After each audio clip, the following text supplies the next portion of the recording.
নমস্কার, অনু টুকিটাকি ফেসবুক পেজে সবাইকে স্বাগত জানাই। আজকে এই ঠান্ডাতে ভাবলাম একটু নলেন গুড়ের পায়েস বানাই। ঠান্ডাতে নলেন গুড়ের পায়েস খেতে কার না ভালো লাগে বলুন, তাই ভাবলাম বানিয়ে নেওয়া যাক। তাহলে চলুন দেখে নিই। যে গ্যাস ওভেন অন করে দিয়েছি, এরপর একটু কড়াইয়ে ঘি নিয়ে নিলাম।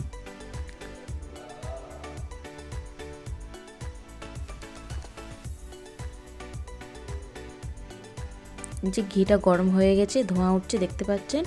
এরপর আগে থেকে ধুয়ে রাখা গোবিন্দভোগ চাল কড়াইয়ে নিয়ে নিলাম।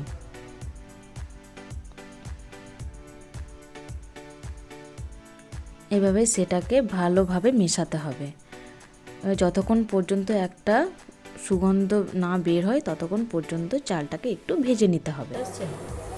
এরপর আগের থেকে গরম করে রাখা গরম দুধ ঢেলে দিলাম চালের উপরে। ব্যাস, আর একটু রেখে দিলাম, পরে যদি লাগে তখন দেওয়া যাবে। এভাবে ভালো করে নাড়িয়ে নিতে হবে। আর দিয়ে দিলাম দুটো তেজপাতা।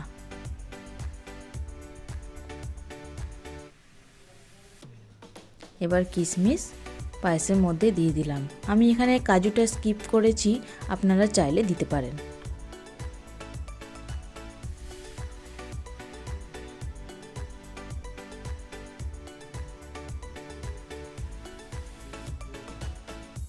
ভালোভাবে নাড়িয়ে নিয়ে এবার দিয়ে দেব চিনি। আমি এখানে 4 চামচ চিনি ব্যবহার করেছি, আপনারা চাইলে কম বেশি করতে পারেন। আমি এখানে একটু কম দেওয়ার চেষ্টা করেছি, কারণ যেহেতু নলেন গুড়ের পায়েস তাই গুড় দিতে হবে, তাই একটু চিনিটা কমই দিয়েছি। এভাবে ভালোভাবে নেড়ে গুড়টা দিয়ে দিলাম। এটা হচ্ছে লবাত। লবাত একটু না দিলে সেন্টটা ভালো আসে না, তাই দিয়ে দিলাম একটু লবাত।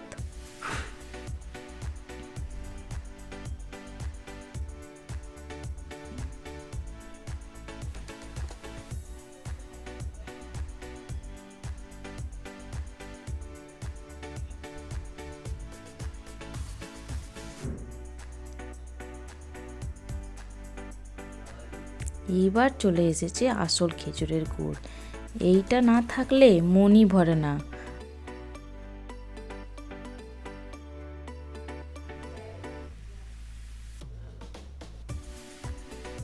ব্যাস, এভাবে ভালোভাবে মিশিয়ে নিতে হবে।